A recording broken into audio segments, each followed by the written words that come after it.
Former Indiana Fever forward Temi Fagbenle has defended Caitlin Clark after she openly spoke about acknowledging her white privilege while playing in a WNBA league that is predominantly filled with African American players.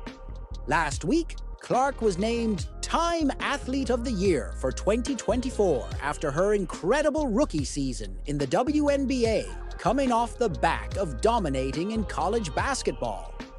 After winning the award, Clark was quick to deflect praise as she discussed her place in the league before discussing race. She would go on to state the WNBA was built on black players, and that, as a white person, there is privilege.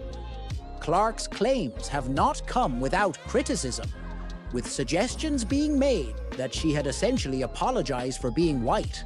But her former teammate, Fagbenle, has responded to those speaking negatively on her words on the issue.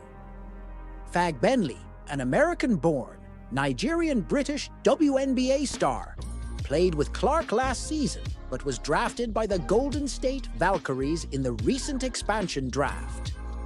After seeing Clark's words, Fagbenle tweeted for the first time in almost a year, as she said, "Let me make this clear. CC can speak about having white privilege without hating herself. CC can acknowledge the reality of race disparities without pandering to any group.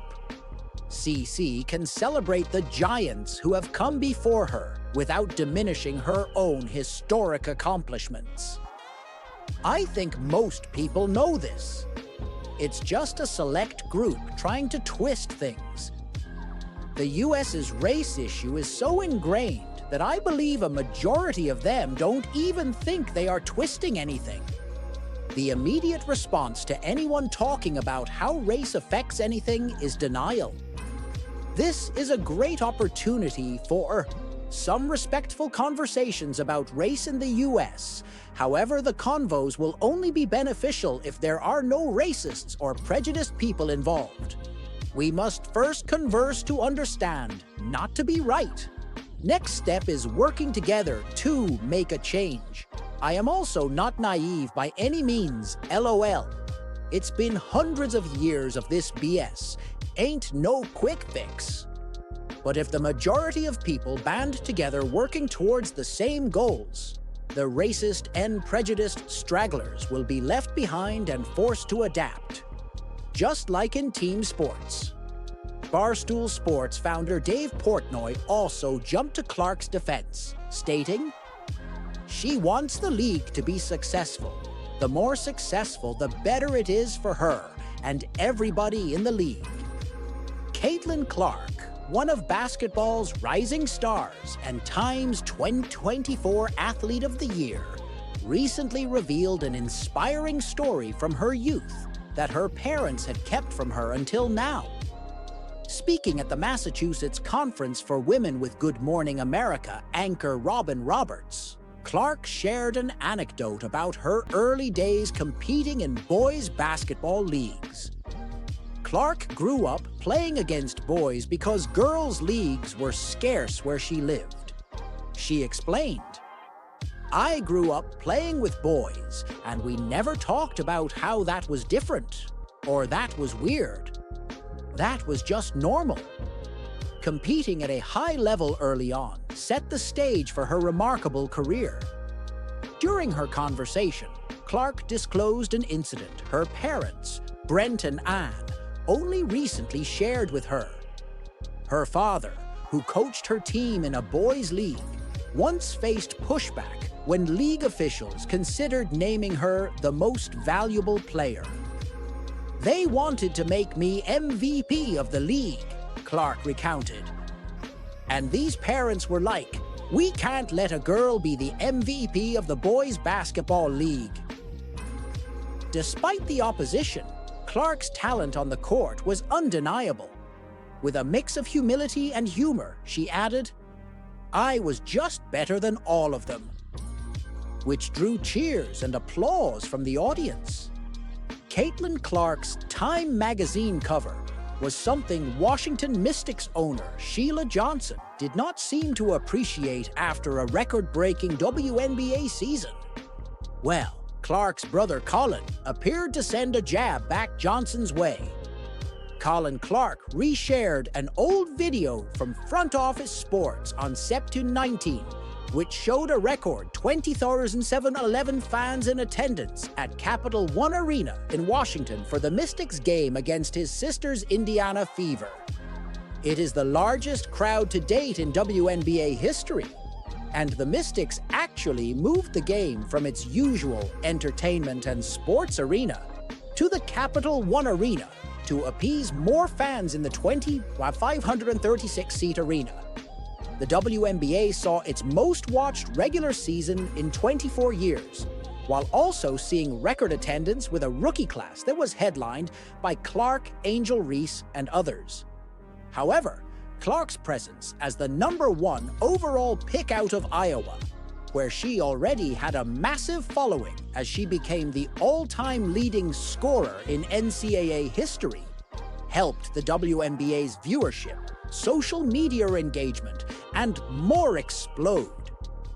I've been able to captivate so many people that have never watched women's sports, let alone women's basketball, and turn them into fans, Clark told Time in her interview with the magazine for her Athlete of the Year cover. However, Johnson took exception with Time, believing the WNBA as a whole should have been highlighted instead of just Clark. Why couldn't they have put the WNBA on that cover and say, the WNBA is the League of the Year? Because of all the talent that we have, Johnson said in her interview with CNN Sport this past Friday. When you single out one player, it creates hard feelings. So now you're starting to hear stories of racism within the WNBA. And I don't want to hear that. Johnson serves as vice chair of Monumental Sports and Entertainment, which also owns the Washington Wizards and Washington Capitals. It has taken the WNBA almost 28 to get to the point where we are now, and this year something clicked with the WNBA. And it's because of the draft of the players that came in. It's not just Caitlin Clark, it's Reese, Johnson said. We have so much talent out there that's so unrecognized, and I don't think we can just pin it on one player. Caitlin Clark, who helped draw crowds to arenas around the country and drive up viewership numbers in her final year of college, and then in her rookie year in the WNBA, has been named Time's Athlete of the Year. Clark, 22, helped continue in 2024 the growing popularity of the WNBA and women's college basketball, wowing fans with her long-range shots and crisp passing. In her debut season with the Indiana Fever, following a stellar career at Iowa, Clark took home the Rookie of the Year award and was named to the All-WNBA First Team, the first rookie to do so since 2008. During the 2024 season, the Fever superstar also set rookie season records for both points and three-pointers made and became the first rookie to get a triple-double. As well as scoring, Clark also set the all-time WNBA league record for assists in a single season and the most dimes in a single game. In her final season in an Iowa Hawkeyes uniform, Clark set the NCAA Division of Women's Basketball scoring record and then broke Hall of Famer Pete Maravich's record across all of Division I. Meanwhile, ratings for the WNBA regular season and postseason, not just games involving Clark, were up. The WNBA delivered its most-watched regular season in 24 years, while the WNBA Finals, where the New York Liberty outlasted the Minnesota Lynx, was the highest-viewed WNBA Finals in 25 years. Additionally, the WNBA had its highest total attendance in 22 years.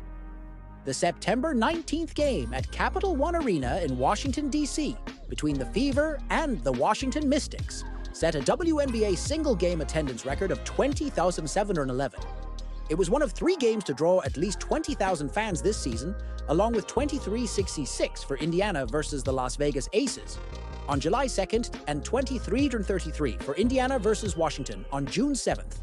The Fever's total home attendance in 2024 was 340,715, a single-season record for a WNBA team.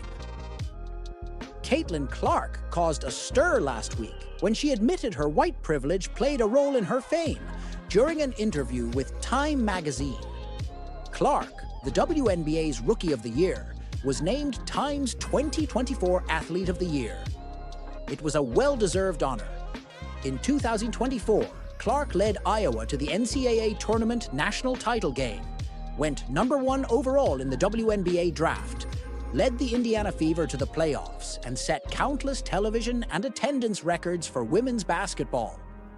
But some continue to argue that Clark's race plays a major role in her popularity. The former Iowa Hawkeyes star admitted to Time magazine that she understands her privilege. "I want to say I've earned every single thing. But as a white person, there is privilege," Clark told Time.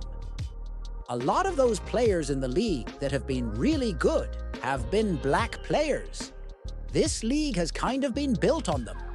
The more we can appreciate that, highlight that, talk about that, and then continue to have brands and companies invest in those players that have made this league incredible, I think it's very important.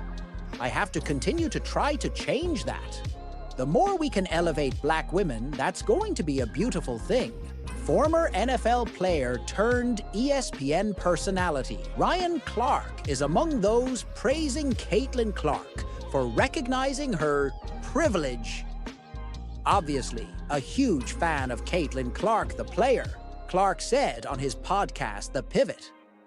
"She was a huge draw to the reasons NCAA women's basketball grew the way it did, along with people like Angel Reese and Dawn Staley. And then her next step into the WNBA, it was the same thing. Because of her physical gifts and intangibles as a hooper, more people tapped into it. Caitlin Clark being named Time's Athlete of the Year is well-deserved. And on the other side of that, her understanding of what her privilege is as a white woman, and her awareness of what not only black women have done to build the league and to build the game, but what life is like for them based on the color of their skin, is, as you said, beyond her years as it comes to wisdom. But it's also the microcosm of what sports are supposed to be." Ryan Clark also praised Caitlin Clark for how she handled the onslaught of criticism she received. Former Fox News and NBC News host Megyn Kelly was among those to rip Caitlin Clark for her privilege comments. In being an ally and in being a voice and then using her platform, she's even being attacked by those that look like her. Megyn Kelly said that Caitlin Clark was on her knee apologizing. And Caitlin eloquently answered it, "No, I just think I'm aware. I've always tried to understand what was going on around me, and I've always focused on blocking out the noise." And it seems like because Caitlin Clark, just simply based on her color, she became an idol, or she became a trophy piece for the white community in a sport that was dominated by black women. And they wanted to set her apart when all she's truly ever wanted to do was be a part of the team. Clark, to her credit, has stayed above the fray. Those beneath her will continue to debate everything about her success. It's clear how much of an impact Clark has had on women's basketball and the WNBA. There's no need to dissect every single aspect of it.